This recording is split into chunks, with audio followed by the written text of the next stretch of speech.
이사야서 57장 18절, 19절, 우리 9절 같이 읽겠습니다. 시작. 내가 그의 길을 보았은즉 그를 고쳐줄 것이라. 그를 인도하며 그와 그를 슬퍼하는 자들에게 위로를 다시 얻게 하리라. 입술의 열매를 창조하는 자 여호와가 말하노라. 먼데 있는 자에게든지 가까운 데 있는 자에게든지 평강이 있을지어다. 평강이 있을지어다. 내가 그를 고치리라 하셨느니라. 아멘. 아멘. 그 인생의 말년에 이제 그 마무리를 짓는 그런 순간에 사람들이 후회하는 5가지가 있답니다. 그 호스피스 병동에서 그 간호사가 많은 사람들의 임종을 지켜보면서 그들이 했던 말들 중에 공통된 말들 5가지가 있었는데, 그 중에 하나가 뭐냐면 남의 눈치를 보고 척하면서 살았다는 거예요. 사람 눈치만 보고 하나님 눈치는 안 보고 살았다라고 하는 거예요. 두 번째는 너무 일만 하며 살았다라는 것입니다. 돈을 벌기 위해서 일을 하고, 물론 사랑하는 가족들을 지키기 위해서 일을 했지만 오히려 그러다 보니까 사랑하는 가족과 내 주변의 사람들 돌아보지 못했고 너무 일만 하며 살았다. 특히나 하나님과 교제는 아주 그냥 꿈도 꾸지 못하고 살았다. 이런 것이죠. 또 하나, 나의 감정 표현에 용기가 부족했다. 그러니까 사랑한다는 말을 잘 하지 못했다는 겁니다. 특별히 하나님께 대해서 하나님 앞에 하나님 내가 주님을 사랑합니다라고 하는 이런 고백들을 잘 못하고 살았다는 거예요. 예배하지 못하고 살았다라고 하는 것이죠. 네 번째로 친구들과 자주 연락하지 못했다. 바쁜 생활로 친구들을 돌아볼 그런 여유가 없었다는 것이고, 특히 하나님 찾기도 버거웠다. 하나님을 못 믿고 살았다라고 하는 것이고,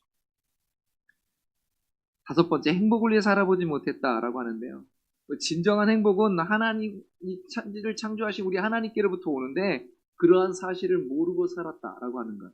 이것을 이 마지막 순간에 애통해하면서 그렇게 후회하면서 그렇게 인생을 마치더라 하는 겁니다. 근데 여러분, 지금 이분들이 이 마지막 인생의 마지막에 이 5가지 후회되는 이 이야기는요, 여러분 어떻게 보면 우리 인간이 가진 죄성 때문에 그래요. 우리가 가진 죄성 때문에 나오는 그런 후회입니다. 여러분, 왜 우리 삶이 이렇게 힘들고 아프고 왜 외롭고 왜 이렇게 막 이럴까요? 성경은 그 이유를 말씀합니다. 로마서 3장 23절에 모든 사람이 죄를 범하였음에 라고 말씀합니다. 죄란 무엇입니까? 죄는 내가 하나님처럼 되려고 하는 게 죄예요. 무엇이 옳고 그른지 내가 결정하겠다는 거예요. 내 삶에 아무도 명령하기를 원하지 않고 다른 누구의 말도 듣고 싶지 않고 내가 내 삶을 규정하고 내 삶을 내가 계획하고 내가 명령하고 내가 결정하고 내가 중심이 되었으면 좋겠다라고 하는 것. 그게 내가 하나님이 된다는 뜻이에요. 여러분 어떠신가요? 그러니까 죄는 그렇게 되니까 하나님과 우리 사이를 갈라놔 버렸습니다. 그러니까 하나님 우리를 듣지 못하는 거죠. 다시 말하면 삶의 모든 불행으로 몰아가는 것, 그 근본적인 원인이 어디 있느냐? 바로 이 죄에 있다라고 하는 것이죠. 이것이 우리 인간의 실존이에요, 여러분. 뭐 철학적인 얘기하는 것 같은데, 뭐 어려운 얘기하는 것 같은데, 그냥 인간이 존재하고 있는 자체가 그렇다라는 것입니다. 근데 이것은 아담과 하와로부터 시작됐죠. 하나님께서는 이 온 우주 만물을 창조하신 뒤에 특별히 하나님의 형상을 닮은 인간을 지으시고 인간에게 이 모든 것을 맡기셨습니다. 모든 전권을 다 주셨어요. 그래서 인간을 뭐라고 부르냐면 부왕이라고 합니다. 부왕. 우리 사장 있고 부사장 있죠. 회장, 부회장. 그것처럼 왕, 부왕. 우리는 부왕. 하나님께서 마치 요셉에게 바로가 인장반지를 주면서 너가 모든 것 다 해라. 네가 계획하고 네가 다 해라. 단 너보다 높음이 이 보좌가 있다라는 요것만 잊지 않으면 너가 마음대로 해라는 거예요. 무슨 말이에요? 하나님께서 인간에게 이런 명령을 하셨습니다. 동산 각종 나무의 열매는 내가 임의로 먹되 선악을 알게 하는 나무의 열매는 먹지 말라. 내가 먹는 날에는 반드시 죽으리라. 이렇게 말씀하셨거든요. 여러분, 선악과를 먹는다는 것, 선악과라는 것은 그냥 하나 따먹은 이 정도가 아니라요. 너무 쉬워요. 여러분, 그 명령이 어렵나요? 따먹지 마라. 어렵나요? 물론 어려운 부분이 있어요. 이 식탐에 이게 좀 하신 분들은 좀 많이 어렵겠죠. 그러나 아담이 식탐이 있었다는 얘기는 성경에 없으니까 아마 그러진 않았을 것 같고 굉장히 쉬웠을 거예요. 왜냐 먹을 게 천지 빼깔이니까 그거 안 먹어도 돼. 그냥 먹을 게 막 넘쳐 그냥. 오늘 다 못 먹잖아요. 오늘은 이거 내일은 저거 막 먹기 바쁘지 뭐 안 먹어도 돼요. 그러니까 너무 쉬운 거였어요. 그리고 또 하나 딱 하나였다니까요. 명령이. 그러니까 너무 쉽고 하나만 주셨기 때문에 너무 쉬운 하나의 명령이기 때문에 우리가 안 지킬 이유가 전혀 없는 것이고요. 못 지킬 이유도 하나도 없었던 거예요. 근데 왜 그런 명령을 주셨을까요? 너가 이 모든 것을 다 다스리되 너 위에 내가 있으면 잊지 말라고 하셨습니다. 하나님이 창조주이시다라고 하는 것. 너는 피조물이다 라고 하는 것. 그래서 너는 하나님의 백성으로서 살아야 된다는 걸 기억해라. 이것 때문에 선악과를 주신 건데 그러면은 여러분 물고기가요 물속에 있을 때는요 얼마든지 자유로울 수 있습니다. 뭐 얼마든지 뭐 그냥 뭐 배영을 하든 뭐 자유형을 하든 지 마음이야 그냥 뭐 맘대로 해도 돼요. 물고기가 뭐 앞으로 가든 뒤로 가든 아무도 신경 안 써요. 위로 올라가든 내려가든 괜찮아요. 물속에 있을 때는. 그러나 물고기가 물 밖에 나오면 이건 문제가 생기는 거죠. 사람에게 있어서 하나님의 절대 주권 하에 있으면 안전하고 자유롭고 행복하고. 근데 여기에서 벗어나는 순간 인간은 이제 끝장나는 거죠. 물고기가 끝장나는 것처럼. 여러분 근데 사단이 그 유혹을 한 겁니다. 창세기 3장 4절 5절에 보니까 뱀이 여자에게 이르되 너희가 결코 죽지 아니하리라. 너희가 그것을 먹는 날에는 너희 눈이 밝아져 하나님과 같이 되어 선악을 알 줄 하나님이 아심이니라 라고 말씀해요. 이것이 인간이 가진 그 모든 문제의 원천이에요. 내가 하나님이 되고 내가 명령하고 내 뜻대로 살고 싶은 것이 그게 근본적인 문제라는 거예요. 결국 무슨 말이냐면 문제의 핵심은 어디냐면 지배에 있어요. 지배. 이 지배욕. 내가 하나님께 지배를 당하는 게 아니라 내가 지배하고 싶은 거예요. 내가 내 주변의 모든 것, 나뿐만 아니라 모든 것 지배하고 싶어하는 이 욕구. 이게 죄성이거든요. 여러분 이 죄성은요. 잘못을 저지르려고 하는 그런 욕망을 우리에게 계속 갖다 주는 거예요. 그러면서 그렇게 우리가 인생을 살아가도록 만듭니다. 여러분 우리가 예수 그리스도를 믿고 나서 하나님의 자녀가 되었는데 그날로 나의 모든 그런 욕망이 다 사라졌죠. 이런 지배욕이 하나도 없죠. 내 마음대로 하고 싶은 게 하나도 없어졌죠. 네, 그분은 대단한 분이라고 저는 생각합니다. 저는 목사인데도 아직도 있거든요. 여러분, 그래서 바울은요, 로마서 7장 15절에서 17절까지 이런 말을 합니다. 우리 같이 한번 읽어볼까요? 시작. 내가 행하는 것을 내가 알지 못하노니 곧 내가 원하는 것은 행하지 아니하고 도리어 미워하는 것을 행함이라. 만일 내가 원하지 아니하는 그것을 행하면 내가 이로써 율법이 선한 것을 시인하노니 이제는 그것을 행하는 자가 내가 아니요 내 속에 거하는 죄니라. 그 예수 그리스도를 만나고 그 놀라운 역사를 체험하고 그 엄청난 그 복음 역사를 이루고 있음에도 불구하고 사도 바울은 이 고민을 하는 거예요. 내 안에 여전히 이런 것들이 있더라. 여러분 아담과 하와가 하나님으로부터 벗어나서 내가 하나님이 되고 싶어하는 것 이런 욕구에 딱 사로잡혀서 그렇게 내가 하나님 흉내를 딱 내기 시작하면서 벌어진 일이 있어요. 크게 5가지라고 보는데 더 있을 수 있지만 첫 번째는요 두려움이 생겼습니다. 두려움. 내가 벗었으므로 두려워하여 숨었나이다 라고 아담이 고백하거든요. 하나님 앞에 감히 설 수 없는 존재가 돼버린 거예요. 하나님과 동행하면서 교제하면서 살았던 이가 이제는 하나님이 두려워서 숨어야 돼요. 그리고 이러한 현상이 사람과 사람 사이에서도 벌어집니다. 그래서 여러분 왜 구역 모임 할 때 구역 모임이 충만하지 않은지 아세요? 내 거를 감추고 있어서 그래요. 이걸 오픈을 하는 순간 내가 완전히 그냥 아웃될까봐, 내가 나를 들킬까봐, 내 치부가 드러날까봐 감추는 거예요. 가면 쓰는 거예요. 하나님 앞에서도 감추는 거예요. 계속 감추고 숨고 가리고, 사람 사이에서도 그런 거예요. 두려움 때문에 그렇습니다. 두려움. 두 번째, 좌절. 여러분, 우리 삶을 살아가다 보면 한 가지 문제가 생겼는데 요거 해결하고 나면 또 문제 생기고 또 문제 생기고 또 어떤 갈등이 생기면 또 그거 해결하고 나면 또 갈등이 있고 또 갈등, 계속 반복되는데 이것이 우리가 감당할 수 없는 어떤 시점이 딱 되는 순간요, 우리는 좌절할 수밖에 없어요.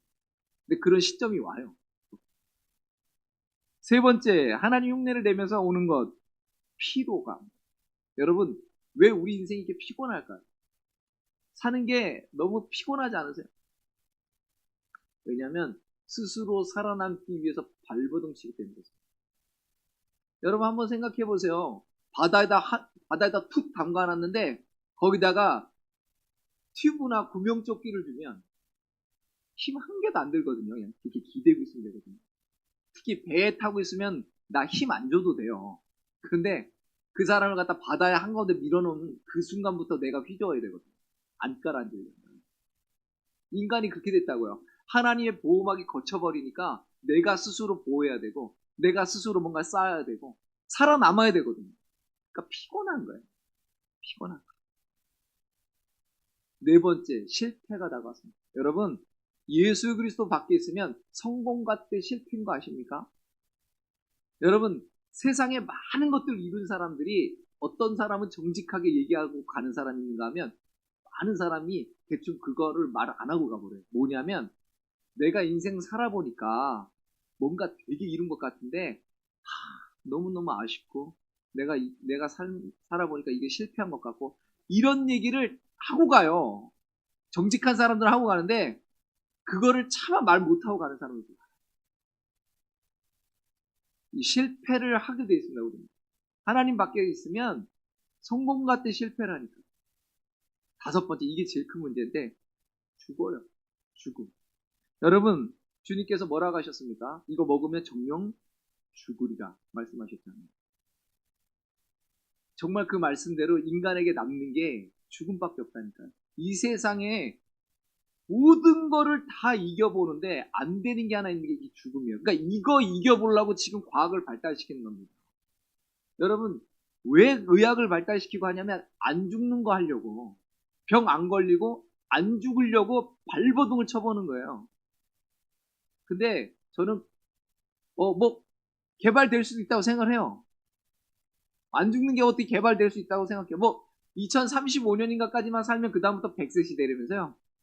한번 버텨보십시오. 그럼 그 다음부터는 기본이 100세니까 인생은 100세부터 뭐 이 소리가 아마 나올지도 몰라. 그런데 그 죽음이 안 온다고 해서 끝나는 게 아니에요. 안 끝나는 게 아니에요. 우리 예수님께서 다시 오시는 날 끝나는 겁니다. 여러분. 그러니까 여러분, 인간이 하나님의 흉내를 내고 하나님의 밖에 하나님의 그 권위하에서 벗어나는 순간 이게 온 거예요. 두려움, 좌절, 피로, 실패, 죽음. 여러분, 오늘 우리가 읽었던 이사야서 말씀에 보니까 우리 하나님께서 이스라엘 백성들에게 처음부터 그런 얘기를 하시는 거예요. 이스라엘이 어떤 모습이었냐면 그야말로 다 망가진 모습인 거예요. 죄로 인해서 다 무너진 모습. 아주 그냥 만신창이가 되어 있는 모습. 혼탁하고 혼란하고 위기 가운데 있는 그런 모습이었다는 거죠. 근데 이런 이스라엘의 모습이 인류의 모습이라는 거예요, 사실은. 인류 전체의 문제가 바로 그런 것이죠. 그러니까 이스라엘의 이러한 모습을 통해서 우리 인간 실존을 보는 겁니다. 우리가 어떤 상태에 있는지. 나름대로 열심히 살아보고 나름대로 즐기며 살아보고 나름대로 뭔가 하고 살았는데 남는 게 죄고 그 죄 가운데서 이렇게 망할 수밖에 없는 그러한 인간. 이게 인간 실존인 거죠. 여러분 한번 우리를 한번 살펴보세요. 우리 개인적으로도 그러고 우리 가정적으로도 그러고 우리 직장도 우리 사회도 여러분 어디 성한 데가 있나요? 성한 데가 있어요? 여러분 겉은 멀쩡해 보여요. 겉은 번지르르하고 괜찮아 보이거든요. 그런데 그 속을 조금만 파고 들어가면요. 완전 다 만신창이가 돼 있어요. 여러분 코로나 3년 지나가면서 우리 사회를 한번 보시자고요. 세계를 한번 보시자고요. 완전히 막 뭐 어찌할 바를 모르잖아요. 뭐 다 뭐 경제고 뭐고 다 그냥 붕괴되고 뭐 난리잖아요. 우리 가정은 괜찮습니까? 여러분 가정은 어떠신가요? 여러분 지금 오늘날 가정이 굉장히 위기입니다. 특별히 우리 한국의 가정들이 굉장히 위기예요. 아시죠? 세계에서 1등 찍은 거 아시잖아요. 쓸데없는 걸 1등을 많이 찍더라고요. 여러분 가정 안에 부부와 부부 사이에 그리고 부모와 자녀 사이에 그리고 자녀와 자녀 사이에 한번 보시자고요. 위기예요, 위기. 여러분 뭐 부모 때문에 상처받았다고 하는 자녀들 많죠. 그런데 거꾸로요. 자녀 때문에 상처받는 부모도 많은 거 아십니까? 자녀가 상처받는 거 못지않게 자녀 때문에 부모도 상처받아요. 요즘 현대로 갈수록 더 심각한 문제가 뭐냐면요. 이 정신 문제래요. 이 정신질환이 굉장히 심각하대요. 우리나라 그 보건복지부의 그 발표에 의하면 4명 중에 1명은 평생 동안 한 번에 그 정신질환을 앓는다는 겁니다. 그리고 좀 이렇게 넓혀보니까 3명 중에 2명이 지금 정신적인 문제가 있다는 거예요. 정신적인 어려움을 겪고 있대. 크든 작든 간에. 여러분 바벨론의 이 포로 생활은 이스라엘 백성들에게 있어서는 하나님의 정말 엄중한 심판이었거든요. 그런데 그것이 이스라엘 백성들에게는 또 다른 하나님의 긍휼을 경험하는 그리고 또 다른 하나님이 주시는 기회를 경험하는 그런 기회가 됐습니다. 이사야서 57장 14절 한번 보십시다. 여러분 그 읽었던 성경 그 위에 보시면 14절에 그가 말하기를 도두고 도두어 길을 수축하여 내 백성의 길에서 거치는 것을 제하여 버리라 하리라. 여러분 이스라엘 백성들은 지금 완전히 망가져가지고요. 뭐 어떻게 손을 쓸 수가 없는 그러한 상태예요. 그런데 그렇게 해서 이스라엘이 포로로 잡혀가서 그렇게 살아가는 동안에 하나님께서 이들을 다시 회복시키시겠다라고 말씀하시는 거고 그들이 회복되는 이런 일들을 통해서 이스라엘 백성들이 그동안 깨닫지 못했던 하나님의 어떠하심, 하나님의 능력, 하나님의 그 진면목을 맛보아서 알게 하시겠다는 거예요. 여러분 이스라엘 백성들이 하나님의 백성이면서 왜 이렇게 우상 숭배에 빠질 수밖에 없었을까요? 여러분 왜 그렇다고 생각하십니까? 여러분 이스라엘 이방인 신전을 보면요 어떠냐면 굉장히 웅장합니다. 외국에 이렇게 가보신 분들 있죠? 외국 그 이방 신전 보면 막 기둥도 막 어마어마하고 막 그렇잖아요. 보셨죠? 그때 다녀오신 분들 있잖아요. 이방 신전이 일단 들어가면 그 크기에 압도가 됩니다. 그래서 여러분 저기 어디 사찰이나 이런 데 한번 가보십시오. 그러면은 4대 천왕이 요따만하게 안 생겼어요. 이따 이러고 있지. 그러니까 그거 보는 순간 쫄아. 딱 들어가면서 뭔가 막 섬뜩하고 막 확 짓눌리고 막 이렇게 만들어놔. 막 이렇게. 그래가지고 그 이스라엘 백성들이 보니까 가나안에 있는 그런 이방인들은 막 이방신 막 삐까뻔쩍하거든요. 근데 반대로 자기들이 천지의 하나님이라고 하는데 우리 천지의 하나님은 뭐 안 보여 뭐가 맨날 그냥 소나 잡고 양이나 잡고 이러고 있지 뭐 없잖아요. 솔직히 말해서. 그러니까 이 보이는 것에 약하다. 그래서 이 보이는 게 끌리거든요. 그러니까 마음이 그리 가요. 이방 신전에 자꾸 마음이 가고 막 이런다고요. 가나안 사람들이 섬기는 우상 신전이 훨씬 더 웅장해 보이고 뭔가 더 힘이 있어 보이고 그리고 굉장히 자극적이고 결국 그 일 때문에 이스라엘 백성들이 우상 숭배에 빠졌고요. 포로가 돼서 바벨론에 끌려가게 된 것이죠. 바벨론 생활을 여러분 보면요. 정말 참담해요. 제가 여기서 말로 다 할 수 없을 정도로 참혹합니다. 진짜. 그런데 그런 자들에게 하나님께서 돌이키시겠다는 거예요. 이거 말도 안 되는 일이 벌어지는 거거든요. 그 당시에 누가 포로를 잡았는데 그 세계 초강대국이 포로를 놔주는 그런 게 어딨어요. 근데 하나님께서 말씀하십니다. 길을 도두어서 수축하고 모든 장애물을 제거해. 내가 그렇게 만들겠다라고 하시는 거죠. 하나님께서 다시 회복시키시겠다. 바알이 아니고 너희들이 말했던 그런 아세라가 아니고 바로 나 여호와 하나님이라고 알려주시겠다는 겁니다.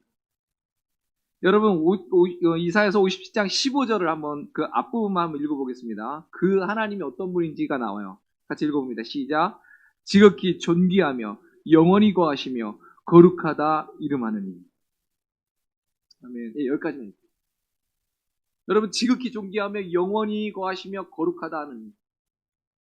근데 그 하나님이 뭐라고 하시냐면 내가 높고 거룩한 곳에 있다라고 말씀하시죠. 여러분 그동안 이방 신전의 그 웅장함 때문에 거기에 그 마음이 끌렸는데 그게 아니라 우리 하나님은 겨우 그 정도가 아니고 상천하지 하나님이다라고 말씀을 하는 것입니다. 여러분 오늘 사실 이 말씀 가운데 놀라운 말씀이 있어요. 여러분 우주가 얼마나 큰지 아십니까? 우주가 얼마나 할까요? 여러분 빛이 똑딱하면 얼마나 나간다고요? 과학 시간에 배웠죠? 똑딱하는 순간 30만 킬로미터를 나가요. 어디 그런 차 없나? 어디 저기 지방에 갔다 올 때 야 똑딱하면 똑딱도 아니네 이건. 또 하면 벌써 가 있겠네. 여러분 그런 속도로 1년을 날아가는 게 일광년이에요. 근데 지금 허블 망원경으로 그거를 이렇게 찍어서 우주의 크기를 대충 이렇게 측정해 보니까 250억 광년이 돼요. 그러니까 너무 크니까 이제 일단은 계산이 안 되기 시작하죠. 우리가 이제 1조 원 그러면은 오 크다 그러는데 1경원 그러면 이렇게 이제 감이 없어지는 거죠. 그거하고 똑같은 거예요. 여러분 하나님은 너무 크신 분이기 때문에 온 우주를 창조하시고 거기에 가득한 하나님이신데 근데 그 하나님이 이렇게 말씀하십니다. 오늘 15절에 보면 하반절에 통회하고 마음이 겸손한 자와 함께 있나니 이는 겸손한 자의 영을 소생시키며 통회하는 자의 마음을 소생시키려 합니다. 라고 말씀합니다.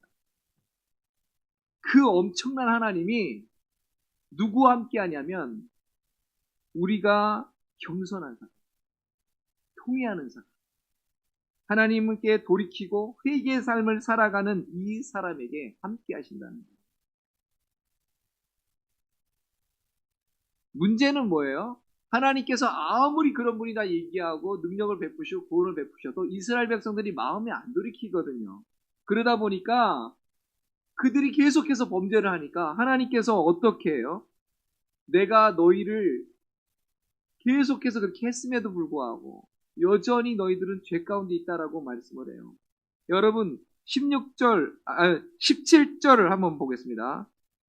17절 같이 한번 읽어보죠. 시작.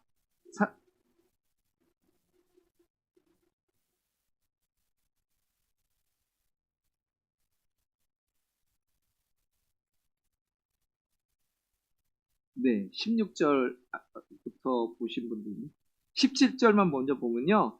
사람의 탐욕스러운 죄 때문에 내가 노하여 그들을 쳤고 내가 노하여 나의 얼굴을 가렸다. 그래도 그들은 끝내 나를 거역하고 제 마음에 내키는 길로 가버렸다. 라고 말씀해요. 이게 세 번역으로 읽어드린 건데 조금 이해가 쉽죠? 아무리 하나님께서 말씀하시고 은혜를 베푸셔도 사람들이 그랬다는 겁니다. 그런데 16절에 보니까 이렇게 해요. 제가 세 번역으로 읽어드릴게요. 나는 사람들과 끝없이 다투지만은 않는다. 한없이 분을 품지도 않는다. 사람에게 생명을 준 것이 나인데 내가 그들과 끝없이 다투고 한없이 분을 품고 있으면 사람이 어찌 견디겠느냐. 하나님의 심판을 우리 사람이 못 견딘다는 거죠. 그래서 하나님께서 새로운 방법을 쓰기로 하신 겁니다. 새로운 방법. 그게 뭐예요? 두 번째 아담을 보내셔서 우리를 구원하시기로 하신 겁니다. 그래서 성경의 모든 역사가 그렇게 흘러가고 있고 계속 그것을 예언하고 있어요. 두 번째 아담이 올 겁니다. 하면서. 하나님의 백성이 스스로의 힘으로는 도저히 이 반복되는 죄악 가운데서 나올 수 없기 때문에 그 문제를 해결할 방법을 새롭게 여셨습니다. 새로운 길을 여셨어요. 메시아를 통한 그 백성을 구원하시는 겁니다. 그리고 그 안에 성령께서 임하셔서 성령으로 말미암아 이들을 끌고 가시는 거죠. 그래서 여러분 오늘 그렇게 하나님께서 약속하시면서 18절부터 우리가 읽었는데 거기에서 하나님께서 위대한 약속 5개를 하십니다. 여러분 이 약속을 우리가 굳게 붙들게 되기를 바랍니다. 18절을요 제가 18절 19절을 한번 세번역으로 한번 읽어드리겠습니다. 사람의 소행이 어떠한지 내가 보아서 다 알고 있다. 그러나 나는 그들을 고쳐주겠다. 그들을 인도하여 주며 도와주겠다. 슬퍼하는 사람을 위로하여 주겠다. 이제 내가 평화를 창조한다. 먼 곳에 있는 사람과 가까운 곳에 있는 사람에게 평화가 있어라. 주님께서 약속하신다. 내가 너를 고쳐주겠다. 여러분 5가지인데 첫 번째 하나님께서 우리를 고치신대. 내가 그들을 고쳐주겠다. 여러분 우리가 뭘 해서 고치시는 게 아니에요. 하나님께서 약속하시고 고쳐주시겠다.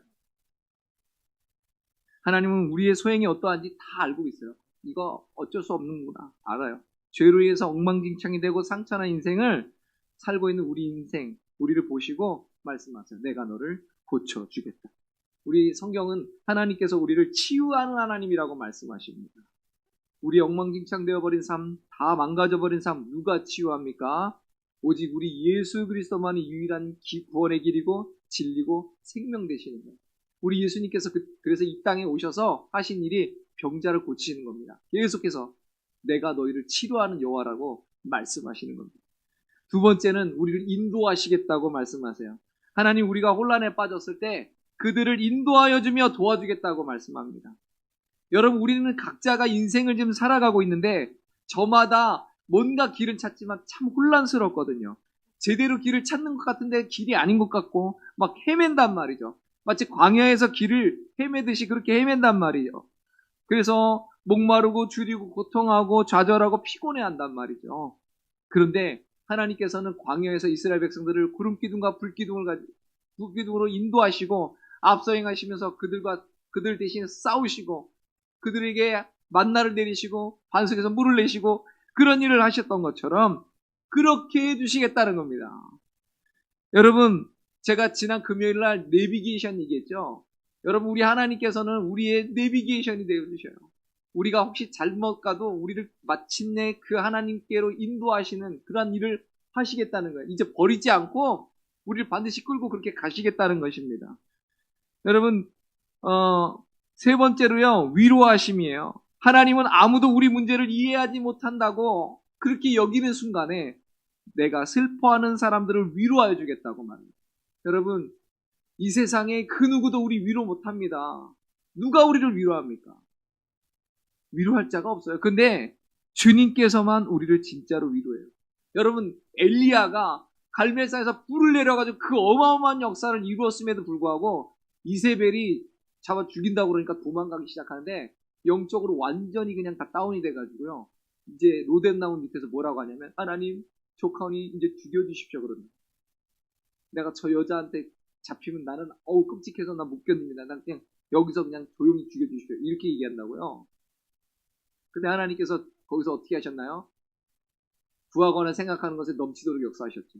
그러니까 죽이시는 게 아니라 거기서 오히려 까마귀를 통해서 물과 떡을 공급해 주시고 그리고 천사를 동원해서 그를 만져요. 그를 이렇게 만져서 위로하시고 회복하시고 소생케 하셔서 그래서 다시 일어나 달려가게 만드셨습니다. 여러분 그렇게 하시겠다는 거예요. 여러분 평강을 주시겠다고 약속하십니다. 하나님 우리가 불안하고 근심하고 걱정에 빠져 있는데 그 두려워하는데 그때 평화가 있어라 라고 말씀합니다. 풍랑이 있는 바다 위에 예수님께서 제자들이 막 죽겠다고 난리치는데 예수님이 걸어오셨습니다. 그리고 뭐라고 하시냐면 안심하라, 나니 두려워하지 말라 라고 말씀하셨어요. 평안을 너에게 끼치노니 곧 나의 평안을 너에게 주노라. 내가 너에게 주는 것은 세상이 주는 것과 같지 아니하니라. 너희는 마음에 근심하지도 말고 두려워하지도 말라. 예수님께서 이런 말씀을 하셨다니까요. 그리고 십자가를 지시고 부활하신 뒤에 제자들에게 나타나셔서 너희에게 평강이 있을지어다 라고 말씀하셨어요. 이 세상에는 근심된 일이 많아요. 이 세상에는요 곤고한 일이 많아요. 참 죽을 일 쌓였습니다. 그런데 주 예수 나로라 부르시니 곧 평안이 쉬리로다. 여러분, 이 세상에 우리에게 평강을 줄 자 아무도 없어요. 예수님밖에 없습니다. 그리고 다섯 번째, 변화시키겠다는 거예요. 하나님은요, 우리가 이런 상황을 과연 바꿀 수 있습니까? 이거 누가 바꾸겠습니까? 이거는 이제 끝났습니다. 안 됩니다라고 하는 그 시점에 아무것도 할 수 없다라고 하는 무력감을 말할 때 그때 하나님 말씀하세요. 먼 데 있는 자에게든 가까운 데 있는 자에게든지 내가 그를 고치리라. 여러분, 하나님은요 우리의 이 무기력을 변해서 생명력으로 넘치게 하셔요. 우리의 신분을 다시 기억하게 하시고 우리의 사명과 역할을 다시 감당하도록 소생시키시고 새롭게 하신다는 거예요. 하나님 이스라엘 백성들을 그 포로에서 괜히 데리고 오시는 게 아니에요. 제사장 나라의 역할을 감당하라고. 하나님 우리를 구원하신 이유는 다른 게 아니에요. 우리로 하여금 왕 같은 제사장의 사명을 감당하라고 부르신 거란 말이죠. 여러분, 오늘 19절, 본문 19절에 하나님께서 이렇게 자기를 표현하십니다. 입술의 열매를 창조하는 나 여호와. 두 가지 의미가 있어요. 하나는 하나님께서 말씀하신 말을 반드시 이루신다는 거예요. 하나님의 말은 하나도 땅에 떨어지지 않는다는 뜻입니다. 두 번째, 이제 하나님의 백성들의 입술에서 하나님을 찬양하는 그 말이 나오도록 하시겠다. 새로운 일을 행하시겠다라는 말이에요. 여러분, 그래서 유대인들이 해방되는 게 첫 번째 의미고 두 번째는 복음을 통해서 온 인류가 영적인 평안을 누리게 되는 것이 그 궁극적인 의미예요. 여러분, 우리가 올해 주와 동행하라, 주님과 동행하라라고 하면서 그 표를 가지고 시작하는데 여러분, 우리 주님께서는 이스라엘 백성들에게 그 죄로 말미암아 엉망진창이 되어버리고 그냥 망가져버린 그 이스라엘 백성들에게 약속하시는 겁니다. 내가 너를 고칠 거다. 내가 너를 인도할 거다. 내가 너를 위로할 것이고 내가 너에게 평강 줄 것이고 내가 너에게 새로운 변화의 역사를 이룰 거다라고 말씀하시는 거예요. 그 약속대로 하나님께서는 이스라엘 백성들에게 그대로 행하셨습니다. 마찬가지로 오늘 우리가 예수 그리스도 안에 있는 우리에게도 주님께서 말씀하시는 거예요. 내가 너를 고칠 거다. 내가 너를 인도할 거다. 내가 너를 위로할 거다. 내가 너에게 평강 줄 거다. 내가 너에게 새로운 변화 역사를 이룰 거다. 믿으십니까? 아멘. 이 약속을 붙드셔야 돼요. 이 약속을 붙들고 가셔야 되는 겁니다. 오늘 그래서 우리가 앞에 아까 얘기한 것처럼 인생 말년에 가가지고 후회하는 인생 되지 말고 이제부터 우리는 하나님 눈치 보면서 사십시다. 그 어떤 교제보다도 하나님과 그 긴밀한 친밀한 교제를 누리면서 사십시다. 하나님께 예배하고 하나님께 우리의 사랑을 고백하며 사십시다. 늘 하나님의 얼굴을 구하며 사십시다. 그렇게 하면서 이 하나님 주신 이 5가지 약속을 꼭 붙들고 사십시오. 어떤 상황이 오든지 어떤 형편에 처했든지 이 5가지 약속을 꼭 붙들면 하나님께서 그 말씀대로 이루실 줄로 믿습니다. 그래서 그 주님과 동행하면서 행복해 하시고 승리하며 사시는 우리 모두가 되시기를 주님의 이름으로 축복합니다.